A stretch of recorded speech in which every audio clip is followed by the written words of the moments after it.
Al final del día, todas las actividades que los seres humanos hacen se tratan de medir. Por eso existen las ciencias aplicadas, y por eso hay especialidades en el estudio de cualquiera de esas áreas. Cuando se habla de la economía, se tiende siempre a pensar que solamente se habla del tema monetario, y no, la parte monetaria es solo una rama de las tantas que la economía toca. De hecho, la economía hoy por hoy, una de las ramas que más se estudia, tiene que ver con cuáles son las formas en las que los individuos son motivados, cuáles son las formas en las que, por ejemplo, el marketing o diversos estímulos, es la palabra que usan los especialistas, motivan o no, señores, comportamientos de consumo, por ejemplo. Esa es una de las tantísimas áreas. Sí, patrones. Ahora, ¿por qué la economía no es indivisible? Que para mí eso fue siempre una discusión, para mí un poco tonta, un poquito irracional, y siempre entendí que era parte del chantaje de que ante cualquier medida que impusieran los gobiernos del mundo, los gobiernos locales, el gobierno del PLD que salía o el gobierno actual que entraba a partir de agosto, cualquier crítica hacia las medidas sanitarias, pues mucha gente entendía que si se hacía en pos de mantener aspectos de la economía abierta, es supuestamente una deshumanización del problema. No, la economía es humana.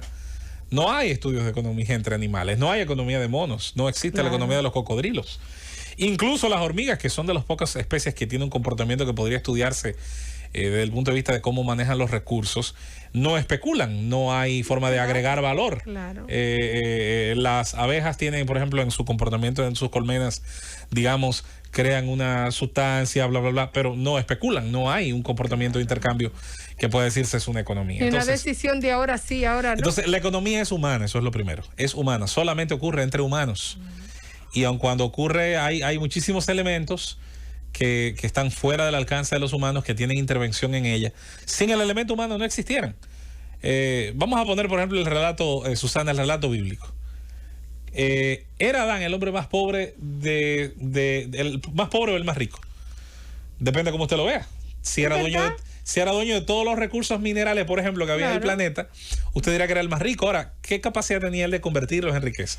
Nada, nula. porque nadie la iba a comprar. Por lo tanto, entonces, la economía no puede hablarse sin los seres humanos y sin la transformación que los seres humanos hacemos de los recursos naturales, y no solo de los recursos naturales, de los recursos también que da la abstracción.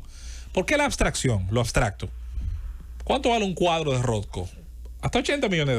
Claro. Pero un cuadro de Rothko está pintado probablemente con los mismos elementos que se pinta un cuadro haitiano. ¿Y cuál es la necesidad también? Ahora, ¿qué le da valor a una cosa? Lo mucho que alguien la quiere. Claro. Y lo mucho que gente dispuesta, con dinero, está dispuesta a dar por ellos. Claro.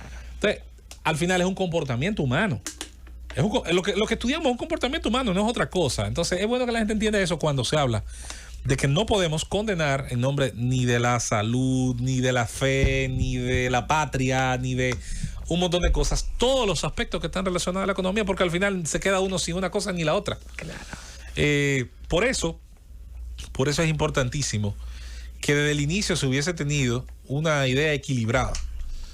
Ahora que ya estamos donde estamos, el gobierno dominicano, una de las maneras en la que da la razón a ese entendimiento es el anuncio que hoy hace el gobierno que preside Luis Abinader, y que sobre todo lo hace acompañado de su ministro de Industria y Comercio, Ito Bisonó, que por cierto estábamos haciendo los aprestos para ver si mañana, más tardar, ojalá le tengamos al aire acá en el gobierno de la tarde. Estaremos colaborando y escuchando a nuestra queridísima Ana Rosina Troncoso, quien asiste al ministro en esos aspectos de su agenda.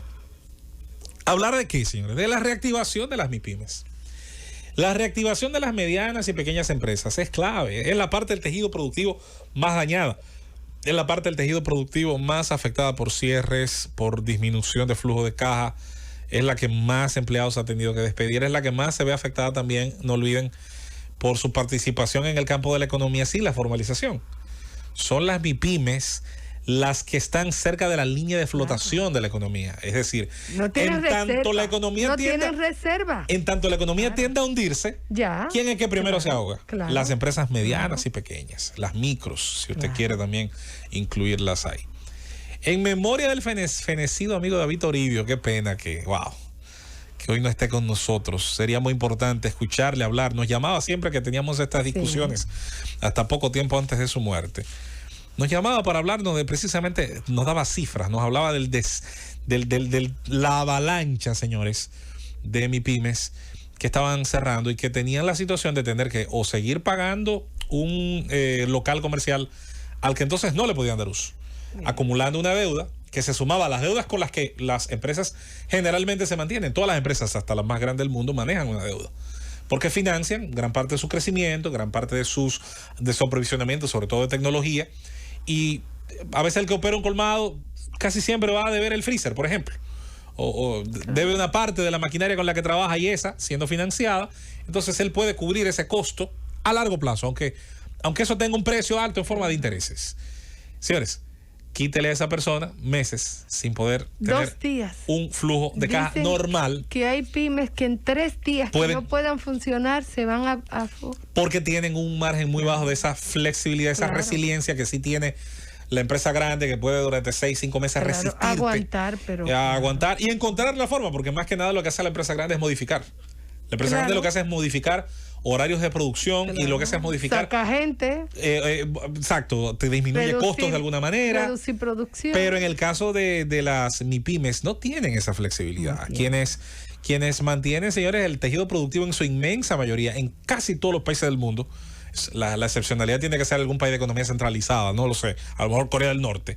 Pero fuera de esa rareza, en la inmensa mayoría del mundo, son las empresas medianas, pequeñas y micros las que componen la mayor parte, así sea de manera solo numérica, y aquí más, del tejido productivo. Ahora, ¿qué ha pasado con ese tejido? Bueno, lo tenemos enfermo, lo tenemos muerto en algunas partes. Reactivarlo pasa por, primero, abaratar el tema del crédito. Eso tiene de manera conjunta que tratarse, porque ahí tiene que entrar no solo la famosa mano amiga del gobierno, ahí tiene que hacerse un trabajo que lleve de manera mancomunada también el tema de la propia banca privada, para que las deudas ya existentes puedan pagarse, porque el que pide tiene que pagar, es parte hasta de la honra del emprendedor. Sin embargo, se tiene que reestructurar.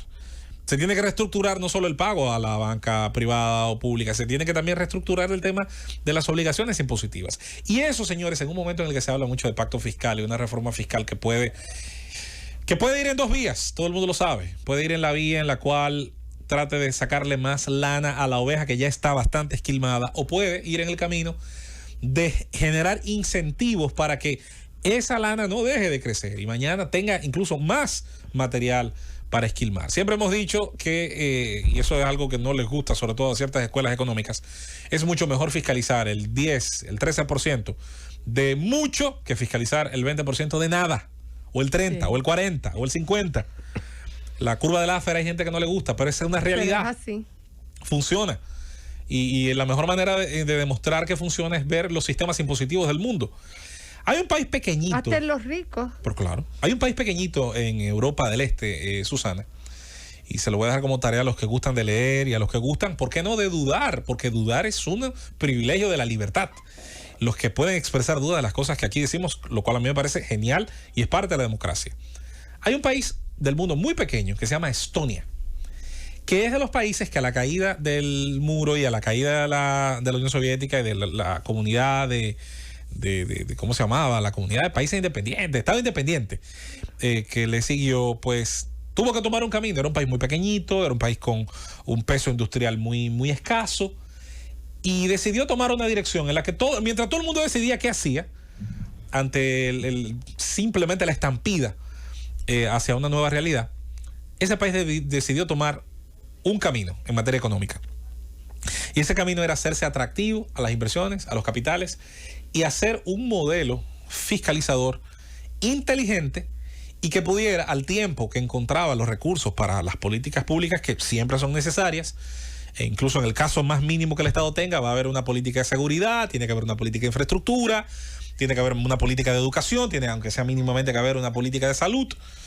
Hasta el más minarquista, y minarquista es quienes creemos en la idea del Estado reducido, hasta el más minarquista entiende que habrá políticas públicas. Esas políticas públicas tendrán que ser saciadas con impuestos para pagar, ya sea por el endeudamiento, por lo que sea. Y ese país, por ejemplo, que a veces me he encontrado en análisis, dicen que tiene el sistema fiscal más racional del mundo. Y lo tiene porque no espanta ni los capitales foráneos ni los nacionales. Y nosotros estamos abocados ahora a decidir, sobre todo en la próxima reforma fiscal, en el próximo ajuste, hacia qué modelo queremos ir. A mí me llamó mucho la atención, me resultó muy esperanzador escuchar al ministro Paliza hablar de la reforma del 91, del 92, una reforma que ustedes nos han escuchado alabar en su momento, y que era parte de aquel plan de gobierno de la campaña del 90 del PLD. Los propios PLDistas son desconocedores en su mayoría de por qué el plan de gobierno en la parte económica de Bosch para 1990 incluía privatizaciones y empequeñecimiento del Estado, y sobre la base de qué discurso. Y el discurso del profesor Bosch, que insisto, siempre lo menciono, histórico en la Cámara de Comercio Americana de ese año, fue tal vez la visión más moderna que yo le he escuchado a político alguno en relación a cómo debe ser el modelo de fiscalización y del tema del tamaño del Estado. Mira, José Luis, tenemos que terminar, pero yo te conmino, tal vez no mañana, cuando te salga del forro, a que tú hables mucho más de esa reforma. Mañana. Tú has hablado muchas veces de esa reforma. Mañana. Y cada vez que hablas un poquito, lo veo más interesante. Hay que conocer cómo llegamos aquí, cómo llegó la economía aquí. Y eso que tú has dicho de la importancia de esa reforma, yo creo que fue la base del crecimiento sostenido que tuvo, no solamente en los gobiernos del PLD. Produjo por lo menos más de una década de abundancia, hasta la siguiente crisis. Así es. Es Y así. vamos a hablar de eso.